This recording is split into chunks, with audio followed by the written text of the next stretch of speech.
All right, welcome everyone to the Chicago Football Connection podcast. I'm your host, Steve Letizia. Follow me on Twitter at CFC Bears, joined by my co-host, Luke O'Grady. Follow him on Twitter at Luke O'Grady. And today we're just recapping the Bears 2024 draft class. It's not the biggest draft class ever, but it's probably the most important draft class, at least in my lifetime. So we're going to just go pick by pick and go over everyone. We'll probably spend a little bit more time on Caleb Williams probably, but, we'll go through everyone. But yeah, I mean, it's hard to not be excited. Luke, how are you feeling after we're about a week out of the draft? How are you feeling?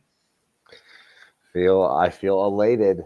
I'm still like, I don't think it could have gone much better, especially in that, when we went back in and picked up Booker, it was a straight 1-for-1 trade with a future pick too, which is totally easy pill to swallow, and no real reaches. Sat back and took the best player available at positions that we needed. And I mean, we knew for a while, but it really is all about Caleb Williams, and now he's a Bear. I mean, it's like you said, it's so weird because we've known Caleb Williams has been the pick. Even the people who were dragging their feet, they've known he's been the pick for a month or two now. And we've known for even longer. So it's just I don't even consider him a part of the draft class because in my mind he's been a Chicago Bear for 4 months. Totally. Well, actually, you make a good point with that, because remember when Daniel Jeremiah tweeted out I don't know if there's a bigger hole on anyone's roster right now than the Chargers left tackle, and you commented back the Bears starting quarterback is Tyson Bacon. Right. Right now it felt like he was already a Chicago Bear. Yeah, and Jeremiah was definitely thinking that the Bears had a quarterback. That was not part of it. Totally. And I don't blame him because that's how it has felt for the past 4 months or however long it's been. 5 months if you ask Caleb Williams that call with polls, and he's like, I've been waiting 5 months for this. So it was so good. It was so good. I'm so excited. But it's a new era of Bears football. So we'll just get into it. First overall pick in the draft, we have Caleb Williams out of USC. I mean, it's hard not. I mean, it's impossible not to be excited. Even the people who were, like I said, dragging their feet, they have to be excited. This guy is one of the best quarterback prospects to come out since Joe Burrow, probably. We're talking top tier quarterback prospect, and I know the Bears. A lot of people bragging the Bears because we've ruined so many good quarterbacks, but we've never had a quarterback like Caleb Williams. I mean, if you look Justin Fields was the 4th overall quarterback taken, pick number 11. He was not far from a perfect prospect. Not to say that Caleb Williams is, but far from a perfect prospect. Justin Fields was. Mitch Trubisky, he was the first quarterback taken, but he was taken 2nd overall. We traded up from 3. He was not a consensus number 1 can't miss prospect. There was a lot of things that could have gone wrong with him. And before that, Rex Grossman, Cade McNown, those guys were all the 3rd or 4th quarterback taken. We've never actually invested the 1st overall pick in a can't miss quarterback prospect like this. So it's just crazy to think that the Bears might find the quarterback, but I honestly think they do. Worst case scenario, I think he's going to be an average starter, which would be the best quarterback in Bears history. How crazy is that to say? Literally, just be an average starter and you'll be the best that we've ever had. Yeah, I think that's honestly a fair way to look at it. I think some of the generational stuff, I don't know if I don't know. His game is really good, and he probably does get vaulted into that generational conversation because some of his outside of the pocket stuff is so remarkable, and it's so good, and he's got such a good feel for that stuff, while not being one of the guys to force it, which is kind of how you can lose the allure of it if you're really good at it. But he definitely does have some stuff to work with in the standard passing game. But, I think like you said, a floor would probably for him would be a bit of an average quarterback. And that's a floor for him. I think he could be one of the greats. And even then, with the supporting cast that the Bears have given him, I was excited for a while and optimistic. And now it's hard to not be optimistic, because there really isn't very many holes in this roster. It's a pretty strong roster, and a roster that finished the season 5-2 with what people would assume is a bit of a lesser quarterback. And I would say just a weaker roster overall. A lot of really good contributors are going into their second years in the NFL or the second years with the Bears. Right. The offense is completely upgraded, and we're imagining we've added to that completely upgraded offense, a better quarterback, and a better offensive coordinator. So it is the first year of an offensive system, but to some extent, there are some people in the building now that have run the system before that can help with that. Either way, it's hard to not like.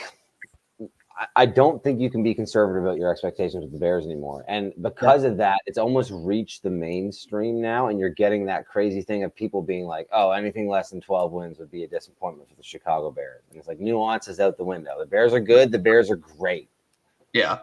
Yeah. I think it's okay to be excited and have high expectations for the Bears this year. Maybe 12 wins. Having like a 12-win expectation is maybe a little too much, but I think it's perfectly reasonable to have expectations of making the playoffs. Now, I'm not going to say if we miss the playoffs, it's not automatically a bad year. It depends on a lot of different factors. It depends on how you miss the playoffs. Like if Caleb Williams is playing really well and the offense is putting up points, but we have some injuries on defense and we don't make the playoffs, like I still think that's a successful year. But I think it's still okay to have playoff expectations. And the way this whole thing is played out, it's not your typical bringing in a rookie quarterback situation where the rookie quarterback doesn't really know where he's going, so he's just training just to train, and once he gets drafted, then he gets the playbook and everything. But his QB, Caleb Williams' QB coach, is friends with I'm blanking on our offensive coordinator's name right now, Shane Waldron.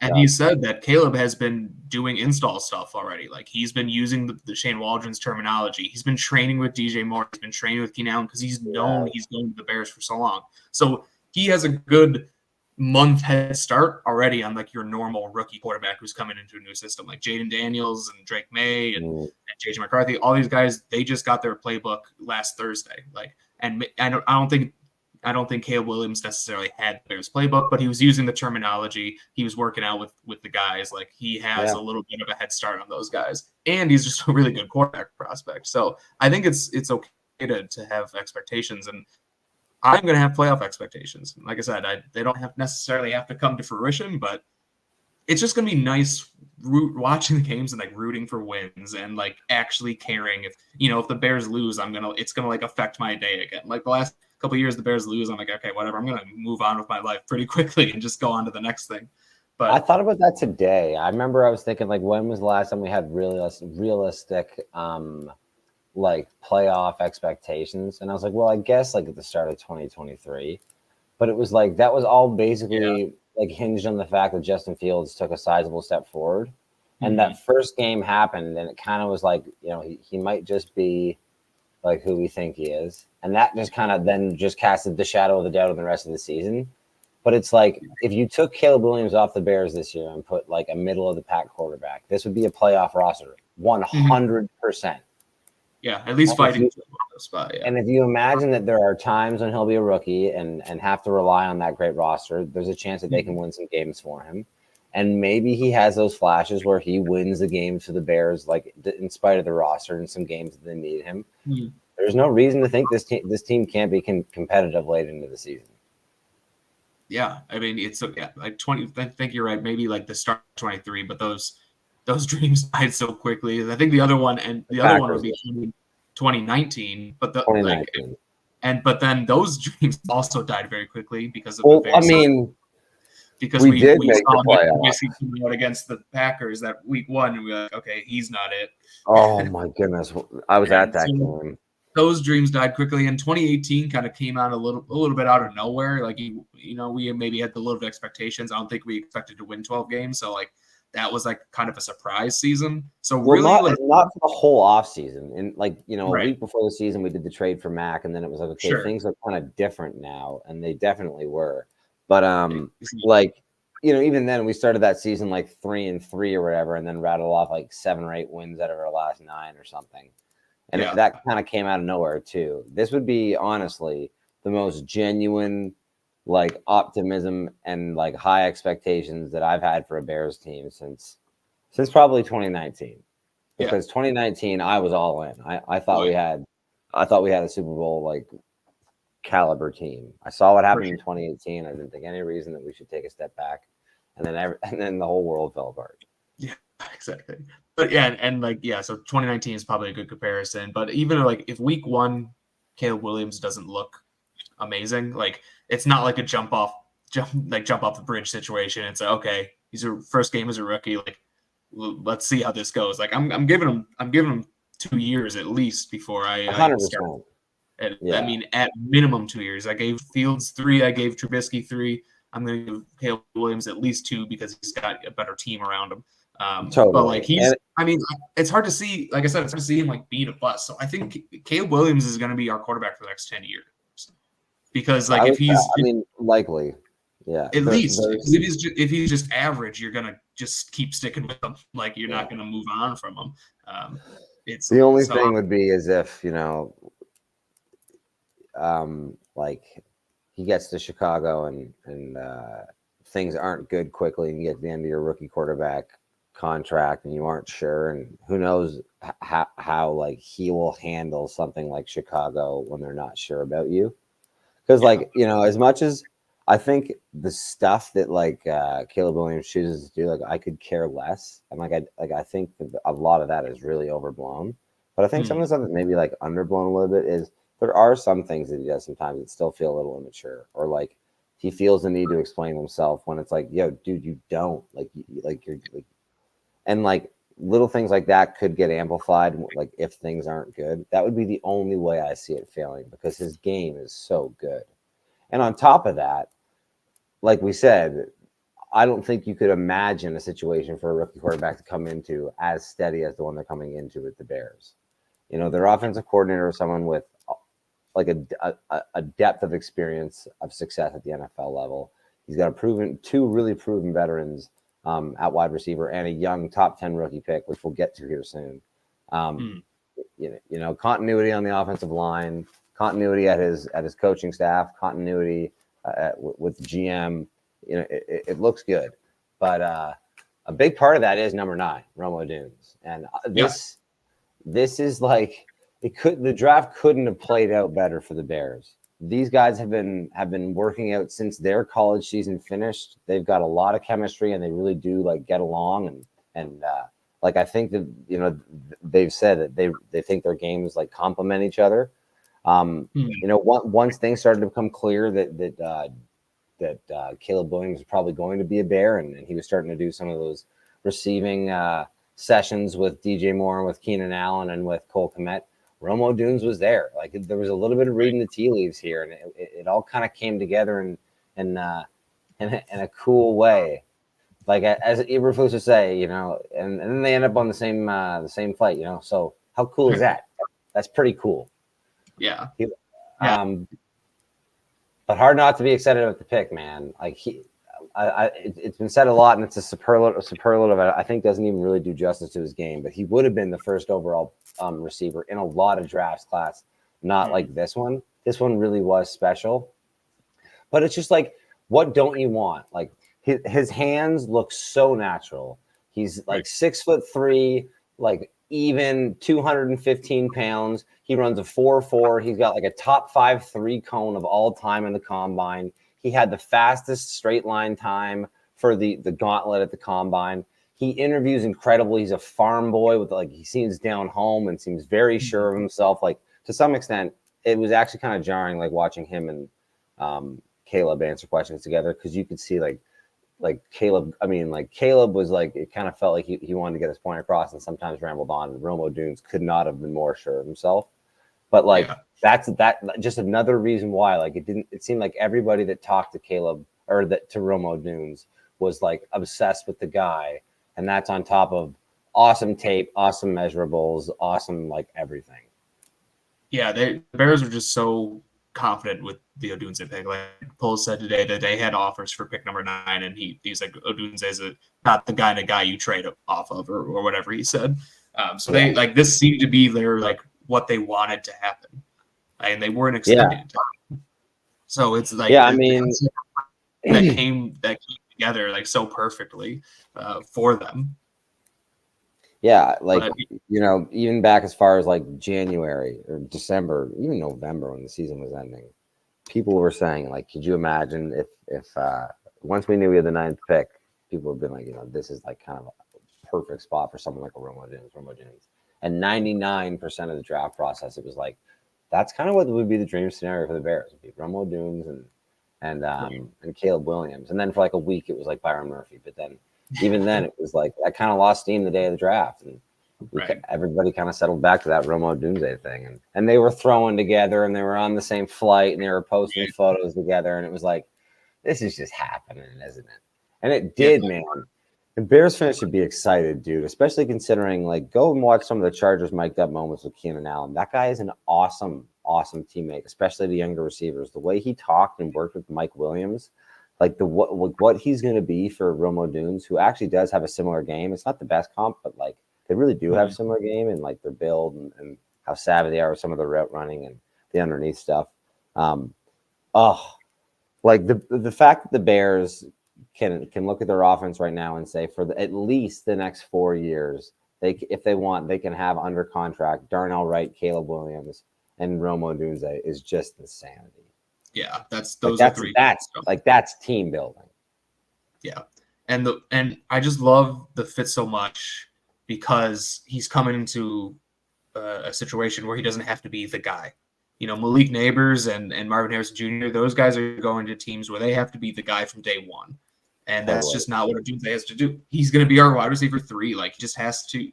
He's not only are the expectations lower for that, and like he doesn't have to like over pursue or do anything that he would normally not do. But he also just gets to learn from DJ Moore and Keenan Allen, which is just such a perfect fit. And like you said, he like kind of reminds you of Keenan Allen. I actually kind of like that comp. I like the comp a lot better than some of the other comps I've seen on Twitter because people are getting a little bit out over their skis for a guy who's never played in the NFL. But I think it makes a lot of sense. I mean, they're similar size. I think Odunze is a little bit more athletic than Keenan Allen was, which is another thing where it's like you have a more athletic Keenan Allen. Perfect. So like if he can work with Keenan Allen, say like, and just learn those little nuances of route running and everything, because I think he has some innate route running ability. But there's always room for improvement. And if he could just take a little bit step forward there, then the sky's the limit. Because then he's a 4 guy who can run great routes, and that's incredible. Totally. It's nice too because like DJ Moore, it's actually so nice in that like not only is he not being asked to be the guy, but usually if you show up and you're not being asked to be the guy like a Devontae Smith, you're still being asked to be the number 2 guy, which is like, okay, but we need you to do this role. And like opposite AJ Brown, that was a lot of slot work and then like taking the top off of defense work. You don't need to do that either. We have our dynamic playmaker that can play inside and outside in DJ Moore, and we have a slot guy that can get us a bucket in Keenan Allen. It's actually really nice that they both have the flexibility to play inside and outside because they both really do. But outside of that, it's not like you're asking, okay, Rome Odunze, we need you to be our slot guy this year. Maybe we have a guy on the outside, but we need you to be our slot guy this year. With the way that you can move around Keenan Allen and DJ Moore, and with how much they're going to play, you actually don't need Rome Odunze to be anything. You can find out where he's feeling comfortable in practice. Get him his reps where maybe where you think he needs work. But like there really is like he just gets to and Poles was talking about it today. He just gets to be used as a piece that's put into a position to succeed. Exactly. And there's at least for me, I don't know, maybe other people, but I really don't have a lot of expectations for him. Like I don't need to be like, okay, he needs to come out and be 1,000-yard receiver or even like 700-yard receiver. He could be a 400-yard receiver this year and still make an impact. Like because teams now have to respect 3 guys who can get open versus man coverage and who. It's about DJ Moore. It really is about DJ Moore. Yeah, exactly. I mean, DJ is going to take a lot. He's he's still ascending, and he's going to play with by far what we believe to be the best quarterback that he's ever played with. And that's coming off of a career year. Like he's still only 26. He just turned 27 like a few days ago. Oh yeah, okay, I just looked it up earlier today. So he's still very young, and he's entering his prime. Totally, and he was saying too that him and Caleb were out there throwing. That Caleb's already saying, "Hey, like when we run these, it's not about getting open. It's about being open at the right time, and making sure that people are being responsible for that too, because he understands that that's going to be the next level when you're doing this in the NFL. Is that people are only open for a split second. DJ Moore kind of said the quiet part out loud in whatever last interview he's in, where he's like, yeah, he definitely throws with anticipation that's going to be better this year. I know. Like, I know. I don't know. thought that was hilarious. I think you could see it in his face when after he said that. He's I like, know too. And then he started rambling because he was like, "We got to make it work, and I hope it's good, and maybe it won't be good, but I hope it's good." And it's like, but I mean, like that was obvious to anyone who like watched him that Justin Fields was not. I don't want to talk too much about Justin Fields, but it was just obvious that like that was not a strength of his game for anticipation, and he was throwing guys like after they come open, then he was trigger and letting it rip, and that can probably be frustrating for wide receivers because the windows in the NFL close quickly. So the fact that DJ Moore could see that right away, just working with him and training with him, and the fact that was like an expectation that Caleb Williams had, I think is really, really good. But yeah, Odunze, I mean, Odunze. It's easy to get back to Caleb Williams, but Odunze, I mean, he's been working out with them too, so like he's learning everything, and they're going to be on the same. They've been working out already. They're already on the same page. Like they just got to get some work in. We got rookie mini camp next week, Friday and Saturday. Like the reports from that is going to be absolutely incredible. The content is going to be so good. Oh, it's going to be so good. Third round. So second round we go. Second round we don't have anything. Second round was Montez Sweat. If you want to look at it that way. And then third round, we drafted Kiran Amegadjie. I still got to look that up. I was hoping that you would know. I was told myself, I was like, I got to look that up before we get on there, and then I forgot. So Kiran Amegadjie. Yeah, I think that's right. This was to me, it was a little bit of a shocker. I'm not saying it's a bad pick at all because I actually like his tape quite a bit. I just thought it was a shocker because I thought the direction they were going to go, since they didn't have a second round pick, and they have they have some expectations. I want to maximize the QB contract right now. I was like, they are going to draft someone in the third round who can contribute right away, fills an immediate hole, and can help them in year one because they didn't have the second round pick. So I was like, I didn't feel like they were in a position to take a flyer on a project, which is a little bit of a project. His tape is not as bad as like some smaller school guys, but there's still a lot of things to clean up. But I actually, if you just watch these, like one thing that stands out is just his length. Like it's absolutely insane. Yeah, like 36-inch arms, and I think he was the second longest tackle in the class behind. Someone had these monsters. Patrick Paul, I think. Patrick Paul and crazy long arms was probably him. But yeah, but it, that was just kind of the way I was thinking. If we just talk about like the prospect himself, like it's hard not to like taking a big swing on this guy, and he has all like the sky's the limit. Yeah, like, he could definitely be a top 10 tackle someday. He also could be out of football in a few years, if he doesn't develop. So high range of outcomes, but third round pick 75, you're taking a big swing. You have a little bit of insurance for Braxton Jones without using like premium capital on it, because Braxton Jones is going to be your starter this year. There's no it's not a competition. He's going to be your starter this year, and he's most likely going to be your starter at left tackle next year. But after next year, his contract is up, and I don't know if you're going to want let's just say his projection kind of plateaus a little bit, and he's playing in 2 years the same way he's playing now.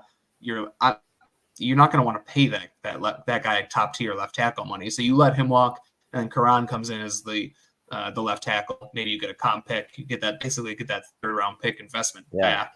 So it makes sense from like a timeline standpoint. And if Braxton Jones continues to progress and he turns into a really good franchise left tackle, and you sign him to an extension, and then you figure out then you have three really good tackles, and that's a good problem to have. And then Kiran's your swing tackle, which would be just fine. Or maybe he moves to guard, which I don't love for him, but it's it's certainly a possibility. So it makes a lot of sense if you think about it like that. And like I said, the tape is not nearly as bad as I've seen from like other small school developmental tackles, and that's why he went in the third round, whereas like Braxton Jones went in like the fifth round. Because I think I think Kiran's tape was a little bit better. Is a little bit more nuanced with his hands. His footwork needs a little bit of work, but his hands and his length are weapons, you know, at this point, early on in his career. So hard to be mad about a third round pick like that. Yeah, I mean, I think like broad strokes, if you want to get excited about it as a Bears fan, I think his consensus board rank was like 58, so the Bears got some value there. It was someone that they brought in for a top 30 visit. Polls said it on McAfee today, or McAfee, said it on McAfee today. Like, there's something really important about guys that you bring in and meet face to face, and we've seen him kind of stick to some of those top 30 visits now with a lot of these his draft picks. And I think it's something we should probably pay attention to more as these things move on. But big Bears fan growing up, physically can totally play tackle in the NFL, and his game is honestly good to watch. He dominated everyone he played against, like dominated them. It was kind of embarrassing some of the people that he played against. But exactly what you said, it gives you some insurance behind Braxton Jones. If next year you find that you think you have something with Kiran and he can start, you can trade Braxton Jones. If no one's willing to give you more than the third, you'll get him for when he leaves in free agency. You keep him and you know, you have a swing tackle that you trust on both sides. I think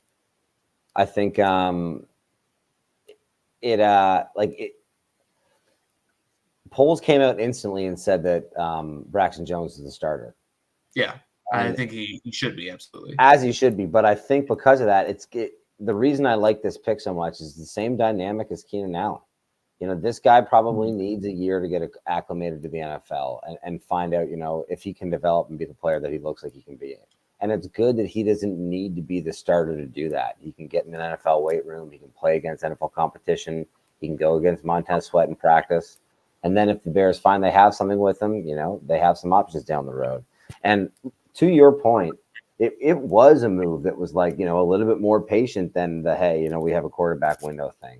And to some extent, that's polls still saying that, you know, this is the team building process.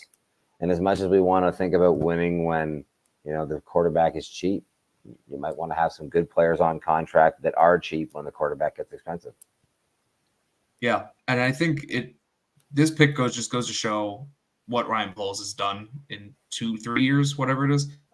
Because it seems like, you know, up until this point, for my entire life, the Bears have been drafting to fill needs because they have to, because their roster is very good. So every third and fourth round pick, it's like, okay, that guy needs to make an impact because we have no one else. And like, this guy has to be good. But at this point, like, the only glaring need I would say is probably a second defensive end or like a second pass rusher is like the big glaring need. But like, besides that, there's not a whole lot. So like, it's nice that the Bears drafted Odunze as a wide receiver who can kind of slowly transition into a larger role. Drafted Kiran, who a tackle who can slowly transition to a larger role because the roster is so good. You don't have to reach for a need because like even at defense second pass rusher, like you do have other guys who are NFL caliber players. Like they're not going to be game changers, but you have bodies there that aren't just camp bodies or just filling in. Like you guys who can play in the NFL and have proven they can play in the NFL. So what is the outside? What's that? What is the outside edge rusher group for the Bears now? Montez Sweat. DeMarcus Walker is going to be probably your starter. DeMarcus Walker, who played well after the Bears acquired Montez Sweat. I'm going to give for some reason I thought he wasn't there. So now the room is Montez Sweat, DeMarcus Walker, Austin Booker, Dom Robinson, and Jacob Martin. This is like the other guy who's they just signed him. They signed him. I mean, he's not anything he's not, again, not a game changer, but he has had like a couple sacks every year for the past 6-7 years. So he can rush the passer a little bit. He's definitely, you know, a rotational edge for sure. So yes, you definitely need a better pass rusher to complement the group. I think Austin Booker, we'll get to him, like he's nice and everything, but they're probably going to struggle to rush the passer. But that was really like any other position, if they didn't draft an edge in the third round of pick 75, literally every other position is whoever they drafted, he would have been a backup. And then moving forward, because the roster is pretty good just across the board. The only thing would be maybe if you got a safety you really liked in the third round, I could have pushed Kevin Byard to the bench, but doesn't look Even like then, that. I mean, I think they like Byron. I think they expect. I mean, they gave him a pretty good contract. Like, I don't think there was anyone at 75 you're taking who would have pushed him to the bench. But there would, I mean, it would have been a good pick because then that is another like situation where it's a perfect replacement. You let Byron's 2-year contract run out, and then you have a nice young safety to kind of. Yeah. No, I know. So either way, like. You could argue that maybe they still need to add some help at defensive tackle. I think over the next couple of years, another edge and a defensive tackle will be moves that Pohl is willing to kind of get aggressive about addressing. But by the same merit, I think losing Justin Jones was almost a little bit of an addition by subtraction thing because he really wasn't great, and the Bears were like unbelievably annoying with how they were using their rookie defensive tackles. Like they just were not letting them see the field and develop, which was so frustrating. And now I think they're going to be forced to be in a way bigger role because it's really, Pickens and Dexter and Andrew Billings, who I love, by the way. I don't dislike that room whatsoever. But I think for them to be, where we want them to be, they're going to have to be, kind of take that next step. And there's been some inclinations that, maybe Dexter's, starting to put some of it together, but we didn't see enough of either of them last year, and I'm excited to get more of them this year. Yeah, I think D tackle's an interesting room because we have Dexter was a second round pick last year, and Pickens was an early third round pick last year. So like those guys, I think they like them and are expecting them to take a big jump. Totally. Kind of like a There's a need to get one of them be a consistent, like someone they can rely on. It's just as far as how this roster is going to come together. If they don't hit on either, that's fine. It's kind of why I've said in the past, if you have an issue like that, I like hitting it in twos in the draft. But let those young guys push each other, give them some time and some reps. It doesn't matter if they're good this year. They need to be good in 2 years, or at least one of them. And these reps are going to be important. The Bears should have had that foresight last year. It was never about Justin Jones. Right. Yeah. I think Dexter played well. Definitely flashed a good amount like last year. So I think at the worst case you're going to get a solid player out of him. I think Pickens played well in spurts too. He didn't get as much playing time. Pickens, they didn't play nearly enough. They didn't play him nearly enough, but he's going to get plenty of playing time now. And I think that's why they really have, because you got Andrew Billings, but they really don't have a fourth D tackle. I would imagine that's a position they bring in maybe on a cheap contract just to get a body there, because after those three they really have like nothing. And then maybe edge too, but should we all this to say, Kiran Amegadjie, I really like the pick. He's a big Bears fan too, if we don't already say it. Small school guy, like I said, athletic and like has the traits to be a really talented NFL player. Doesn't need to be anything as it starts. Can go and learn how to play it in the NFL for a couple of years before we need him. I like it. Yep, and I think we really need to start I know we say this all the time. We've mentioned this before, but we really need to start taking into account the local guys a little bit more during our draft evaluations, because Pohl said now it's a trend. It's a trend at this point. Like he loves those local guys. So it's definitely gonna be like next year when I'm doing this. I'm gonna start with all those Illinois guys and be like, these are the guys I'm watching because we're drafting. At the very least, if it's a coin flip between people, they let it make it be a decision maker, because it happens more often than not. Yep. Then round 4, we come back. Tory Taylor, 122. Tory Taylor, the punter out of Iowa. Iowa's best player. So there's that. I mean, dude, honestly, if you want to think about it, like as far as if you're trying to contextualize what this means for the Bears, this is exactly the same as the Caleb Williams move.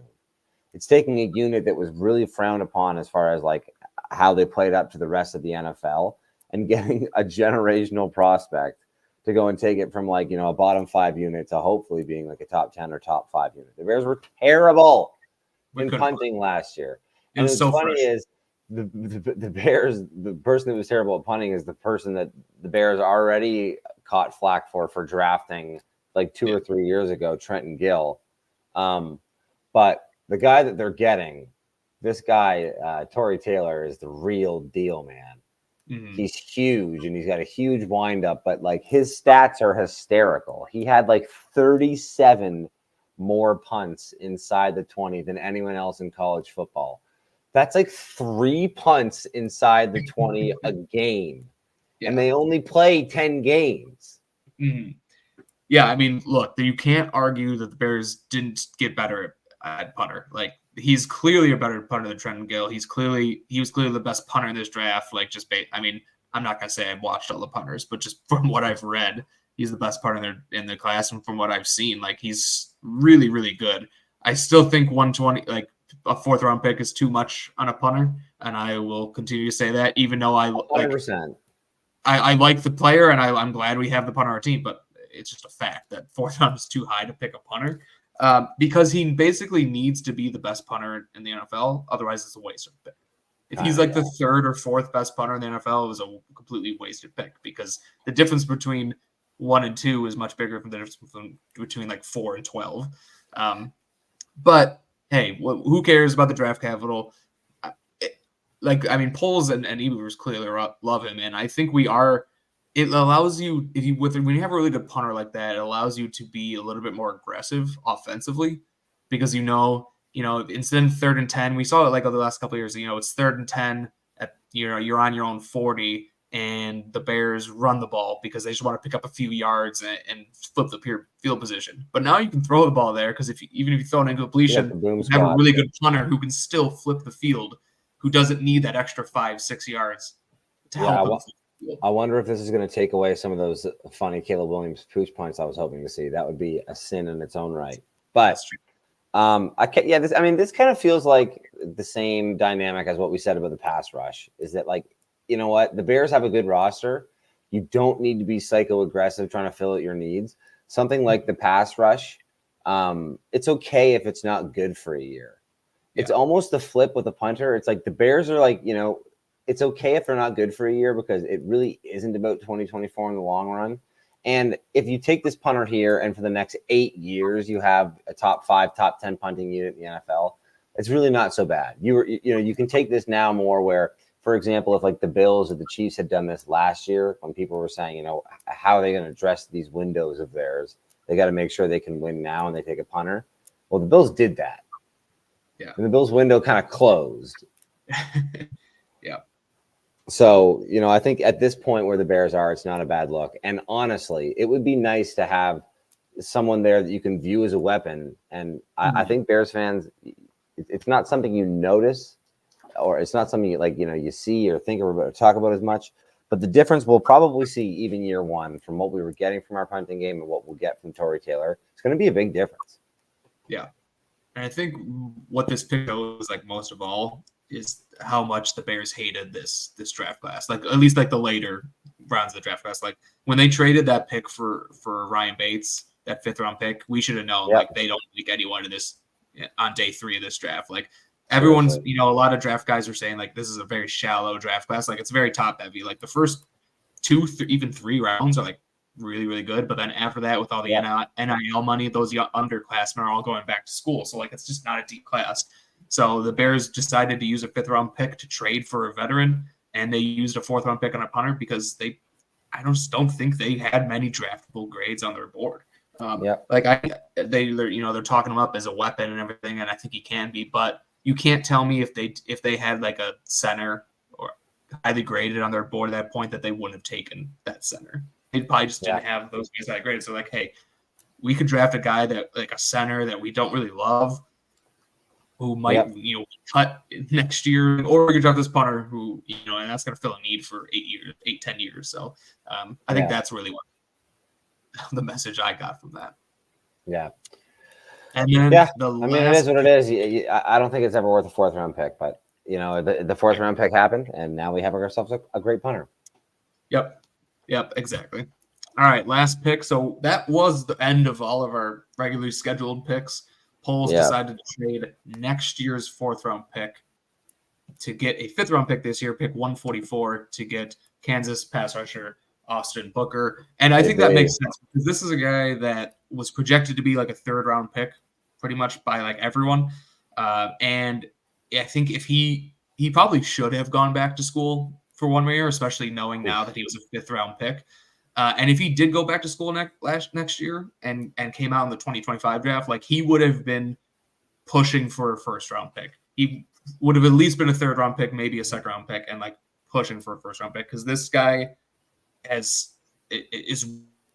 really good tape. His knocks on him were he's light and he didn't have a lot of experience. So if he went back to school, built up a little bit, got a whole nother year of experience, like it's hard not to see him being a second-round pick at worst. So you gave up a fourth-round pick this year for a guy who would have been like a second-round pick next year. Exactly. So to me, that's a good deal. Yeah, I was raving about this to you boys today. I was saying, it's like, especially with someone that's developmental, doing a 1-for-1 trade where you just give away your fourth-round pick next year. It's like, come this time next year, our fourth-round pick is going to be Austin Booker, who at this time last year would have probably been a second or first-round pick around this time. But instead of that, we're going to spend a fourth on him and put him in an NFL environment for the whole year instead. I think it's a good investment on someone who like is worth the investment. Like you see a play like that, man. Yeah. And he played 500 snaps of college football and like wasn't a huge football guy growing up either. Like look at the way he moves. It's easy to see why you make a move like this. But it's also like if you watch the tape, like is a lot of that, and then there's a lot of sloppy, like just hilarious, like looks like a guy that's played 500 snaps, and that's okay. You want to take a guy like that and put him in an NFL room versus hoping he can get better staying at Kansas. He would have, because like I said, he's still so raw. But this is a nice room for the Bears. This is a nice room addition for the Bears DN room. He got a lot of comps by a lot of people to Max Crosby in college. And how similar their game was. Well, the nice thing about that is the Bears now have the defensive line coach that developed Max Crosby in Oakland. I forget his name, but if there's something there, I think the Bears have the infrastructure to develop a guy like that. Doesn't need to be the guy behind Montez Sweat. Can be part of that rotation and should have the means to develop something like that. Yep, and the Max Crosby thing, like I think it's important to note that people aren't comparing him, saying like he's going to be Max Crosby. It's like if anyone watched Max Crosby at Eastern Michigan, like the tape was similar because they're both raw guys, but like the way that they use their hands was very, very advanced, but despite being like a little underweight. But then Max Crosby went to the NFL and bulked up and is an absolute monster right now. So I don't know if Austin Booker's ever going to get to that level. I hope he does, but like he definitely has that sort of potential. But the thing about his tape is like, I don't know if you go back, restart this video, a lot of the first couple clips are him in like a wide 9 alignment, which is, way outside the tackle's shoulder, outside of the tackle. But that's not exactly where like they lined him up a lot. They lined him up a lot, kind of like these last couple of videos where he's more like closer to the tackle, and he's, can't really use that build-up speed. So good. So I think like, with the Bears, they're just going to bring him in on third down and get him way outside that tackle and let his speed really be a weapon. And that's really all he needs to do this year, maybe next year too, and just be that speed threat off the edge, because that's something they didn't really have. Like Montez Sweat's a great pass rusher, but he's a power guy, which is fine. But like that's how he wins. DeMarcus Walker is a power guy. He's not a speed rusher at all. And Dominic Robinson, Dominic Robinson doesn't really win in any way. So you have those two power rushers. Except those 2 times against Trent Williams because he cracked his code. In his first NFL game. I know, the rain game.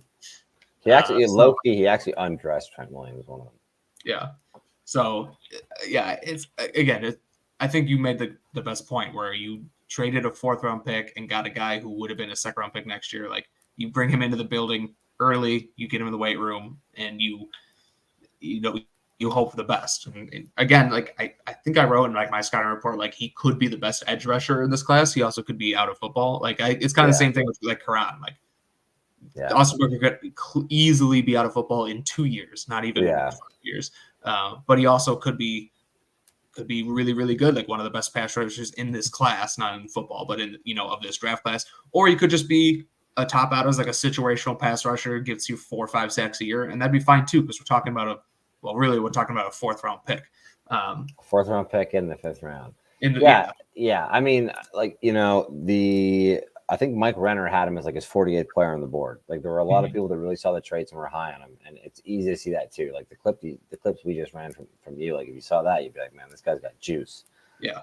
There's a lot of clips in there, that I didn't show. But like you said, there is a lot of sloppiness in there too. Like we don't want to hype. I don't want to hype up these guys too much. because there's a lot that he needs to learn. But that was the thing, he was still there at 144. He was, a lot of people had him as a top 50 prospect. I think it made sense for Poles to come back in. I will say though that to some extent, I think this move kind of felt like some of those old Bear regime moves, and it honestly felt low key. Like the draft had gone so good to that point, it felt like Poles had got like a little horny. Like he kind of got like a little like, okay, you know what? Maybe we do need another edge because now the roster is good, and I think he was like, okay, like this is how we'll do it.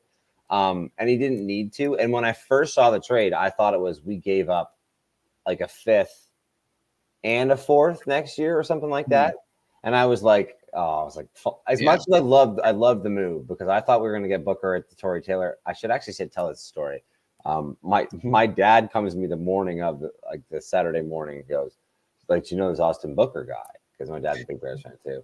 And he's like, everybody's saying that's the guy we got to target. That's the guy we got to target. That's the guy we got to target. And we get there at 122 or whenever the first pick was, and he's on the board. My dad is like so jazzed up, thinks it's going to be him for sure. And they go, what's funny is I actually saw your tweet, you little fucker.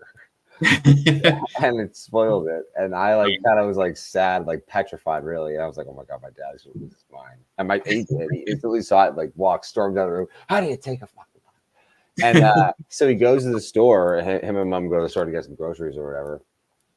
And by the time they got back, I was like, Dad, you are not going to believe what happened. You were about to be the happiest little Bears fan ever. But yeah, so there was expectations that he probably could have gone in the first 2 days. And when he didn't, I think anywhere the Bears could have got him in the 5th round was good. I think trading just a 4th basically to get back in and get him was totally fine by my books. And I like the idea of getting him in the room early to develop him. It did just kind of feel like a bit of a horny move. Yeah, I think it was Eberflus just like poking Ryan Poles like all night, just like, hey, we really need an edge. Like he was probably gunning. Interesting. He's probably saying at 122, like give me Booker, and then they went with Poles. And like every pick, he's like, hey, Booker's still there. Like trade up. He probably did his comments like a lot of the moves all off season because they really went home on traded separate picks for offensive linemen, traded picks for wide receivers, spent your first 2 top 10 picks on offense. Eberflus was probably like fine, but he was like, okay, like you gotta get me something. Give me something. And Poles was probably like, fine, I'll trade. If I do this, will you shut up? Poles was like, you're probably right. We probably do need to invest in some young capital at a premium defensive position. Would you just shut up? It's like, but by the same merit, it's like the 2 most important defensive positions, like probably defensive end and cornerback.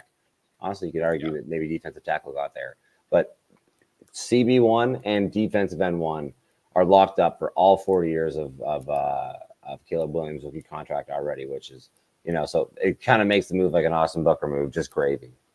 Yep. Yeah. I mean, as a whole, the draft class, like I can't be mad. Like if they picked Booker at 75, I would have been thrilled with that pick. Yeah. Like I would have been, oh great, we got a pass rusher at 75.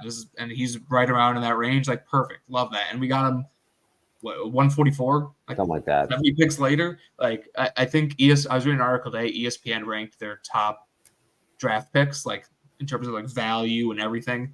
I don't know if you saw that or not, but number 1 was Rome Odunze, the number 1 best value. Number 2 was Caleb Williams. So the top 2 picks, two value picks, and then and Austin Booker was like number 25, 30 or something like that. Like he was on there too. So like 3 really good picks there. It's with how limited our draft capital was, I don't know if it's possible to have a better draft. Like we'll see how it all plays out, but in terms of the draft class, like I hate giving draft grades because I think it's stupid, but it's a long off season. You have to do something. I give it an A+. I don't know if you can give it anything less than that. Yeah, I think I didn't see that. I think that actually does do a good job of outlining just how good those prospects are. Like, it wasn't that the Bears took the best receiver available. The Bears took a fucking unreal receiver, and they got what a lot of people are saying is a generational quarterback talent. And you turn on the tape and you see why.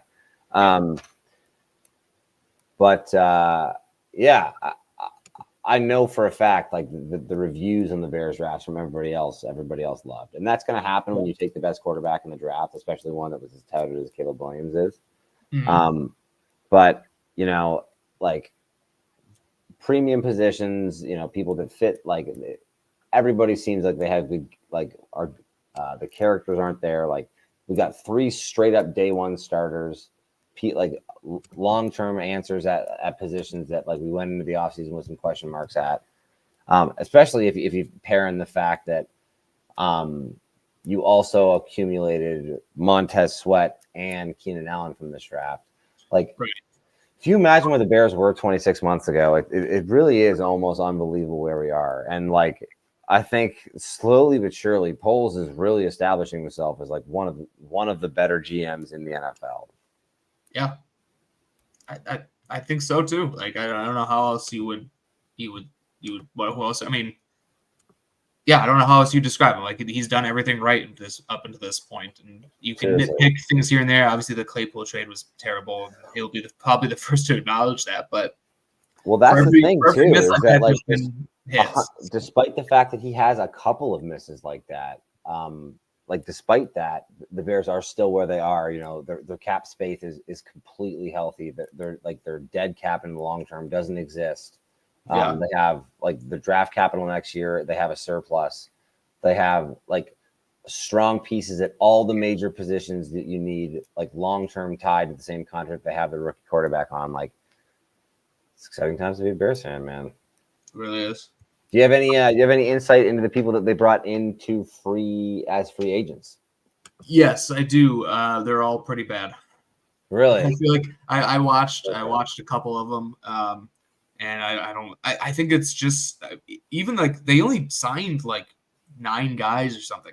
I think this is such a weak draft class that like there's just no value in undrafted free agents this year. There's probably also a little bit to be said too that, you know, we're not as used to it, but as your roster gets better, you actually start to take on undrafted free agents a lot less. Right. I mean, yeah, a lot less. And then you also probably you're doing it mostly for like special teams. You're trying to find like special teams value and stuff like that. And like, I guess if I had to pick someone who could make the roster, it's like Keith Randolph from Illinois. He's probably like the highest rated guy who they signed. But man, what position is that at? What was that? What position is he? Defensive tackle. Okay. Keith Randolph from Illinois. So another like local guy, but I was watching him and I was like, yeah, he's nothing special. Like he could maybe he's a camp body. So I don't know. We'll see. But do you have any like other teams' draft classes that you liked? I have good buddies that are Patriots and Commanders fans, and I like both their drafts. Yeah, Patriots are one of mine. I don't have the Commanders up in front of me, but I mean, Commanders got Johnny Newton, and Mike Sanderin still in the second round. Still, like, Johnny Newton, Mike Sanderin still, and Ben Sinnott all in the second round.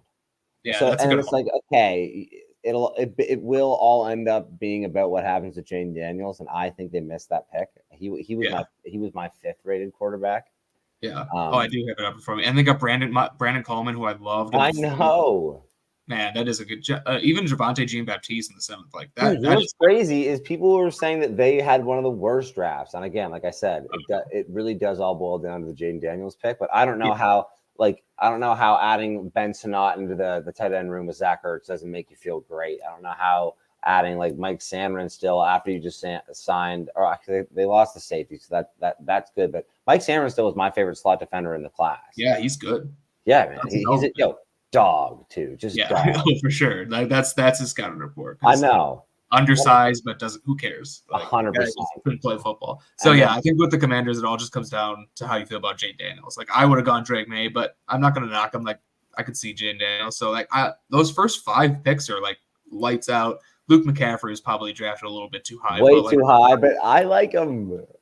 Yeah, I like Luke McCaffrey. I mean, number 100. Like I'm not going to nitpick that one too much. He could work out. You never know. There were still some good receivers on the board. That surprised me that he was taken that high. But again, like, you know, I mean, taking him over Gervon Baker is ludicrous. But I know. Well, but I mean, that's a good segue into why I love the Patriots draft. Yeah.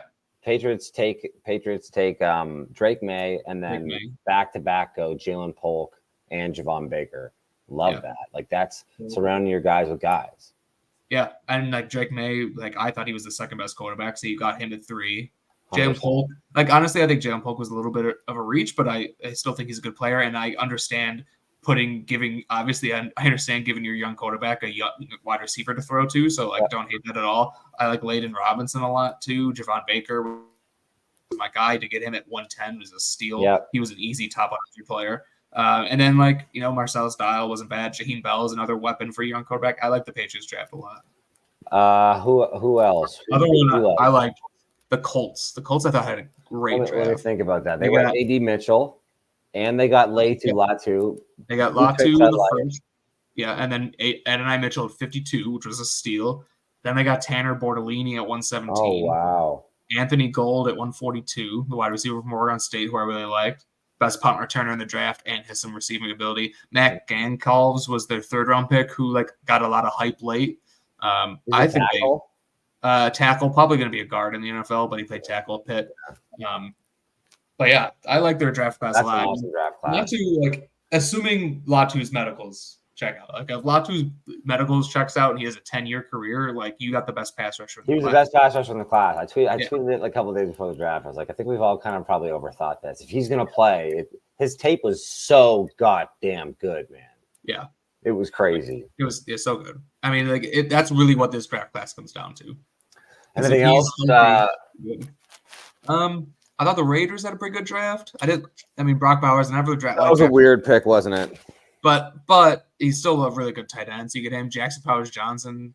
Oh, they got him too. Demar Glaze, Dylan Laube, Kamarion Richardson. Yeah. Dylan good pro, man. And the Chiefs. The Chiefs got Xavier Worthy. The NFL let the Chiefs. How much? Yeah. Fucking crazy. Then they got Kingsley Suatea with the late second-round pick. I didn't love him, but I still think that's good value. Jared Wiley, Jaden Hicks, Hunter Norzad, who was one of my guys. Yeah. Which is interesting with Creed there. It makes you wonder if one of them is going to be guard. Yeah, Norzad can play. He has played both, so I bet he'll be their backup interior offensive lineman. But that stuff there. Well, a question: Did you rank the quarterbacks? Did you do any rankings in the quarterbacks? Loosely, only because I really only watched I would say the only quarterback that I watched enough of to really have a great breakdown of him was Caleb Williams. And then the other guys I watched, a few games, and then what I saw from obviously I watched a lot of J.D. Daniels, just watching Malik Neighbors and Brian Thomas. Yeah. But the way I would have had it was Williams, Caleb. I don't know if I think I had J.J. McCarthy, then Jaden Daniels, then Nix actually I think was 5. Well, you have Michael Penix at 6. Michael Penix isn't good. Penix. I love Michael Penix, honestly. And how did you feel about the Falcons pick? Other than the fact that it gave the Bears Rome Odunze, but just from a Falcons, put your Falcons fan hat on. You liked it? I like the pick. Okay. I fully do. And the reason why is because I think it would be interesting to see what team building would look like if people started to do more shots at the quarterback position. Because as it stands now, your team building is built around getting one and keeping one, and there's good examples of drafting and just taking the shot, working. And on top of that, this one is a little bit exaggerated because it's the 8th overall pick, but I think I don't know if it's a great idea, but I am fascinated at the team building aspect of the multiple shots at the quarterback thing. Yeah.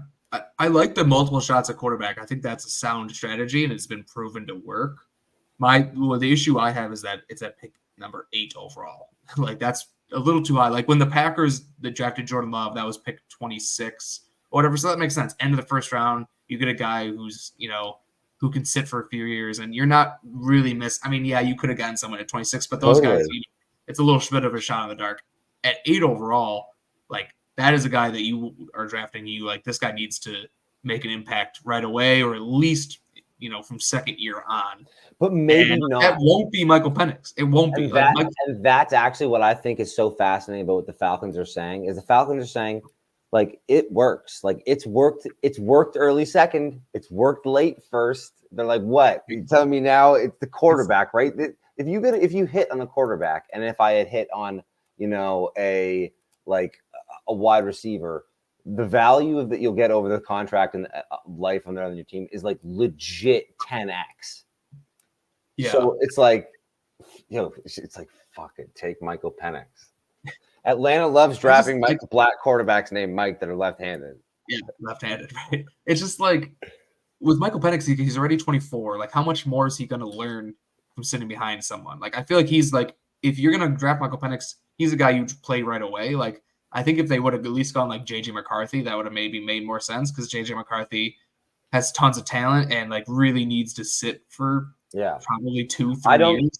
I don't think that Mike Penix needs to sit, but I also don't think that sitting would be a disservice to him. I think he probably will have a chance to get better because of it. And I think the age stuff is a little overblown. Like Jordan Love started his first season at age 25. If you imagine that Kirk Cousins plays it out, Michael Penix will start his first season at 26. It is older, but like, if he's good, he will play until he's 36. And I'm also starting to wonder if we're getting to the time in medical history stuff where you need to chill on it a little bit. Like a lot of people have just done it and gotten better. Yeah. Yeah. I mean, surgery at this point, like, is almost like so commonplace. And, my goodness. Medical advancements, like it's like when like I was to take things back to baseball, like Tommy John surgery used to be like your career's over, and now everyone has Tommy John surgery, and sometimes guys come back and throw the ball faster. Like, buddy, there's a great story. Like, he was this blonde-haired quarterback, Greg something, I think, from the 40s or the 50s. It tore his rotator cuff and like never threw a football again. It was like the MVP in his second season, and then basically had to retire. And it's like, yeah, Drew Brees did that and then came back and then threw for like 60,000 miles worth of passing yards after that. So yeah, you're probably right there. I just think I am intrigued by the team building aspect of it. We'll see how it goes. Too. It also sounds like Kirk was not very happy about it. No. I think if you're going to do that, you have to be very open with the guy you signed to $100 million contract. Like, totally. I think they should have been like, hey, like, there's a possibility we draft a quarterback at 8. Because when they gave him that contract, they had to have known like that was a possibility. Well, here I actually have two things I want to say that I think is funny about this. One, I also love this move because I feel vindicated because Michael Penix was my QB3 in this class. I actually was able to kind of like do some of the QB stuff, and I actually really like Michael Penix again.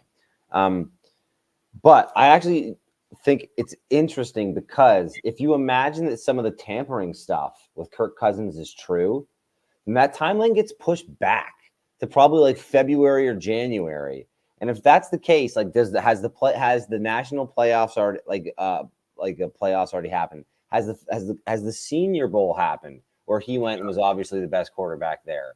Is it possible that they did this Kirk Cousins thing and then they were like, I guess we'll do our due diligence. We have the 8th overall pick, and then they were like, holy fuck, we love Michael Penix. Could be. I guess it could be, but you know what I mean? It's like you had the 8th overall pick. It feels like if they were in love with Michael Penix, they wouldn't have given Kirk Cousins this money. You could have signed a Gardner Minshew. You could have signed, somebody else, a Jacoby Brissett. But instead, you gave Kirk Cousins $70 million 4 months before you were supposed to, and then realized that you might have had a quarterback sitting there for you the whole time. That you could have tied to all these young players that you have. But like to some extent, they decided, hey, we still love him. We're still going to be there. In 2 years, Kirk Cousins is going to be gone, and we're going to have to sign all of our playmakers, Kyle Pitts, Drake London, Bijan Robinson to extensions, and our quarterback will still be cheap. I want to see Kirk Cousins' contract. It's like 4. It's like 2 years. 2 years, $100 million or something. But do they have like an out? No, not really. And not only that, he has a no trade clause. Okay, well, fully. But the other thing too is, damn, you need premium now to see spot rack contracts. Oh, geez, that sucks. Oh, that's so. They change that. The other thing too is who's stopping you from putting Kirk Cousins on the bench next year if Michael Penix is the guy? You can eat, like you have enough young talent on the team that you can eat the contract. Just find the quarterback and make it work. I love the move. I'm fascinated by it. I think so they have a little bit of an out. Like he's definitely the quarterback for 2 years. Yeah, that's what it is. It's 2 years. But after that, I mean, you have some dead money for sure, but not like not super prohibitive dead money.